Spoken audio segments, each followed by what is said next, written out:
Shop Tour 2024 from Hescott Design Company. We're gonna start outside. I'll show you how we get lumber through the doors. Follow me. Outside at Hescott Design Company, the bane of every woodworker's existence, loading material. I gotta work mine in at an angle through the side door. Let me show you how I do it. 52-inch side door, open it up. We're on a direct angle right through here, and we just skirt our way in. Okay, so we just made it through the doors, and you'll see some racking to either side of me. That's exactly where the lumber storage is gonna go. That's where I stack all my wood. Insert joke, however you want. So we'll kind of throw things up right here. Obviously you see I have some live edge stumps that are gonna be a project for the future. I have some white oak and some reclaimed material here, and then I have some smaller pieces over here. You'll notice behind me, I have a closet door full of cords. We gotta make use of whatever space we have, and just happens to be a good spot for my leftover cords currently. The 1632, this is a drum sander. I have it tucked out of the way. I can pull it out. It's on wheels. Pretty much everything should be on wheels when you're in a small shop. But this works great. Not a necessity, but handy when you have it. And it lives right under my wood rack. Oh man. Knees cracking as a 50-year-old. Dehumidifiers, I have 2 of them running in my shop currently. I keep everything right around 44 to 50% humidity levels. It's just general, don't hold me to it, whatever you're comfortable with, but that's kind of the general rule of thumb. Mobile workbench, kind of in a small shop like I have a hard time, it gets harder to move things as you get older. You gotta have a mobile workbench to kind of get live edge slabs around. I have this in front of my wall of tools. Now, for some this seems pretty organized. I don't necessarily care about the organization. I care about having things handy because I need to see it or I lose it. So that's why everything you see up here are my most frequently used items. I think that's kind of a good way to go about it. Kind of have finishes, sanding, and then we have some hand tools that I don't know how to sharpen very good, but I'm working on it. Router table. I used to have a router table that was attached extension wing to my table saw. Kind of like this exact table saw router table expansion. And I do not have that anymore, so I did go ahead and grab the Harvey Tools router table. I'm a Harvey partner, by the way, but I bought this. Low line Harvey partner, not in the cards yet for me to get a free one. Eventually though, I've heard that one's a little bit better. This is okay. I would say it's done the job. It gets, it cuts the things. It does everything I need it to do. This little tool right here, Cat's Moses stop block, excellent. I highly recommend. Everybody has a pancake compressor, boss stitch, nothing fancy.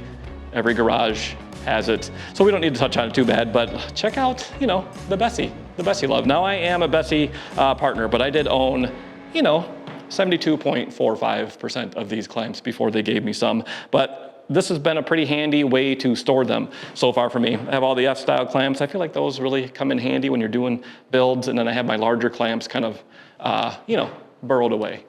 Let me show you where I have the larger ones stashed away. It's nowhere crazy. Let's move the Oneida Dust Gorilla, Mini Gorilla. This thing has been great, by the way. Not sponsored. Come on in here with my shame closet. Ta-da! Larger clamps, storage. Everybody has this kind of a room laying around, probably, don't they?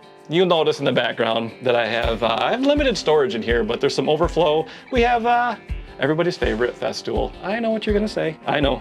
But I am a professional woodworker, even though it may not look like it. Festool makes a darn good product. But a lot of overflow stuff in here, and highly recommend Festool if you can, afford it. A little bit better than Ryobi, just a smidge. Assembly table. So utilizing the shop space that you have. So this is basically my flattening table and my assembly table all built into one. It's 4 feet by 10 feet long.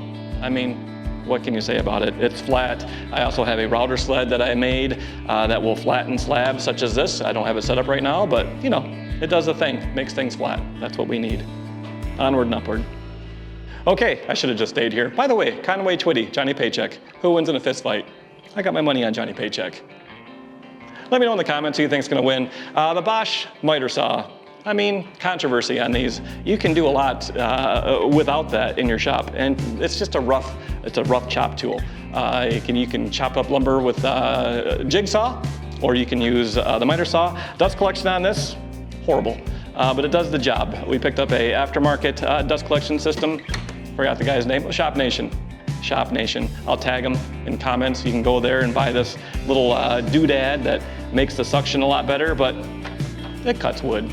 Same corner, drill press, a jet. I've had it for, I don't know, 15 years right in that ballpark. It does drill press things, works great, you know, up and down. The little woodpecker's table. I'm not too proud to buy a woodpecker's item, for sure. You can make one of those yourself, but not a whole lot to say about that. That's all I have to say about that. If you're coming to me for woodworking knowledge, here's one for you. Tuck your router bits as far away from your router station as possible, preferably way back in a corner where they're super tough to get to, and your router table's all the way across the room. That's a good idea. Kind of a catch-all corner right over here, but Harvey Dust Collection. I have the G700, works like a charm. Now I am a Harvey partner. That doesn't mean that I have to say good things about this. On contrary, I can say whatever I want about it, but it does suck in a good way. That's what she said. Hobo Freight, 12-inch disc sander, works beautifully actually for the price. Go pick yourself up one, little 10-inch Recon bandsaw. I have the jet oscillating spindle sander. Everything works as it should. I mean, it does the stuff. You'll notice this long pipe. That's what she said. Connected to this wall over here. Now that services all of these machines.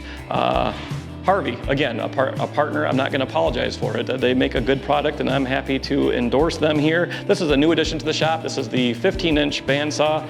The biggest I've ever had is this 10-inch over here, so quite an upgrade. Getting excited to use it, not fully piped in yet to the dust collection. And then we will wander our way down here.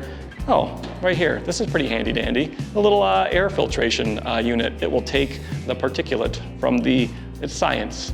Takes it all in and, you know, protects the inside of your lungs. Planer, joiner, 2 jet machines that I've had for, I don't know, 2-3 years, right now ballpark. You'll notice I have them in the middle of my little space because I needed extra in-feed and out-feed room, and I could always put them on a little bit of an angle to gain some room. But joiner, we all know what a joiner does, you know, makes the bottom flat, you know, then the bottom flat goes over to here, and that makes another flat surface. We're good. This is where they're at. Helical head, 15-inch, and this is an 8-inch. We want to talk about the table saw next, but first, let's get a little zoom in on Larry Bird. Yeah, it keeps me company. If you're not a Larry Bird fan, my page probably not for you. Beneath him and probably with a little off balance. Bird with the steal behind the back to Nate Archibald, back to Bird. All right. From there, heart of the workshop. Had to say it, it's pretty cliche. Again, Harvey. Before this, this is the Harvey HW110S-36P. I memorized that. I didn't even have to look. Anyways, I used to have a Delta, a Unisaw for 18 years. Do you mean this exact 3 horsepower Delta X5 Unisaw that I purchased from you 2 weeks ago? Worked fantastic. 3 horsepower. This is got a little more oomph to it. 4 horsepower. Dust collection, maybe not quite as good as my Delta, but works great when combined with the G700. Not great when combined with the Mini Gorilla by Oneida.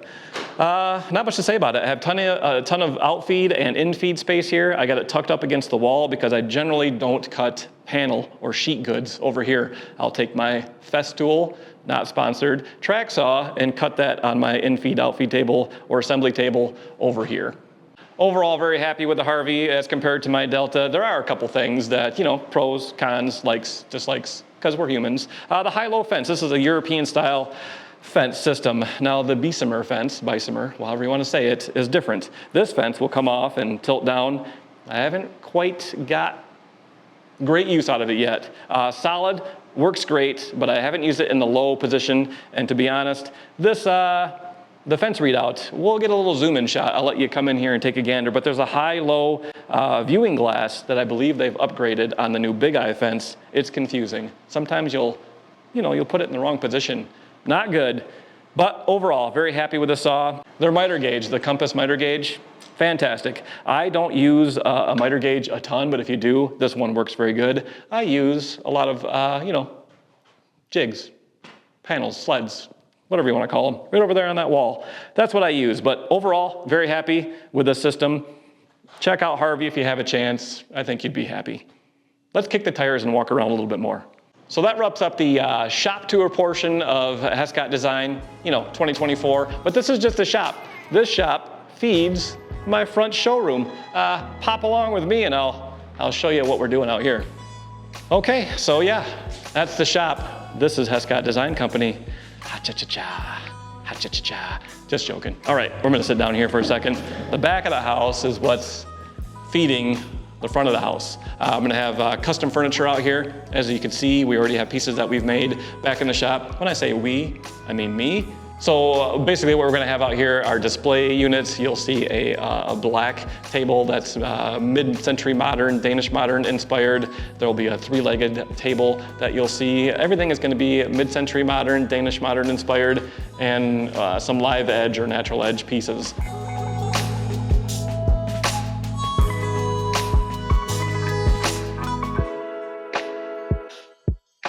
My first foray into having a brick and mortar, I've been a woodworker for over 25 years, going on 30 years. First attempt at having a storefront. I'm trying to ingratiate myself to the community. I work with local businesses and designers to bring handmade custom items to the community. So hopefully we can do that from the back of the house to the front of the house and have a good time doing it as well. So that concludes Shop Tour 2024. Follow along, like, subscribe, do all the things. I'm trying to make it big in here. I believe that's what she said.